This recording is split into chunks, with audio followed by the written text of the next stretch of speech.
If you ever come to Jalisco, Mexico, Taqueria in George West, There's good people here. you're bound to find Nego Merez Flores. He's a regular, a cup of coffee always in hand. And even at the age of 78, this native of Floresville is always looking for work. I teach children karate. How's that going? Oh, great. Well, I don't charge, so that's not a job. So whenever I can get a job, carpenter job, I get one. But it's not the carpentry, instead teaching kids karate that keeps him going. He calls it his therapy. Helping others, he says, helps him. Where did you learn karate? Okinawa. Okinawa Island, Japan, more than 7,500 miles from his home in Floresville. I won the lottery, by the way. You did when? 1964. Never once did Flores hesitate to answer the call to duty. The reason, all his brothers served in World War II in Korea. You're a military family. Well, in those days you had to be, Why? because it was your duty. His duty to serve our country, drafted by the Marines in 1964. 3rd Battalion, 3rd Marines, 3rd Marine Division.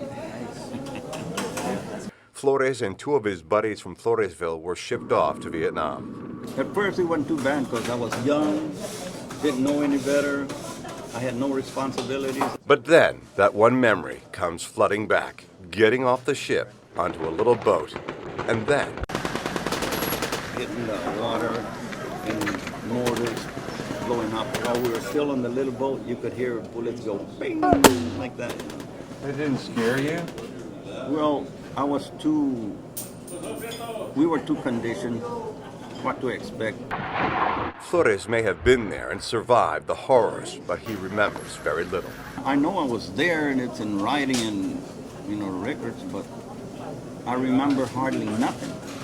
He deployed back to Vietnam twice, the entire time a proud Marine, proud for 20 years and still to this day.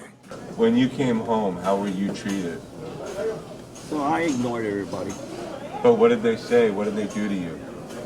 Oh, I never listened to them. Do you feel like you came back a changed man?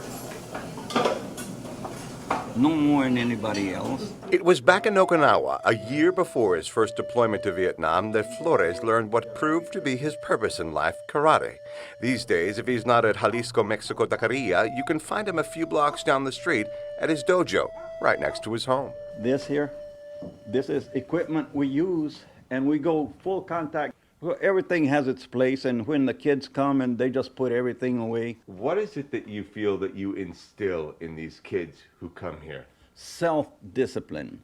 Flores says it's not difficult to do. He just had to learn how to speak their language, think like they do, and that's why they all get along so well together. You can't communicate with them as an adult. You got to communicate at them with their language. And when he looks back at his life, Flores says it's just like anyone else's.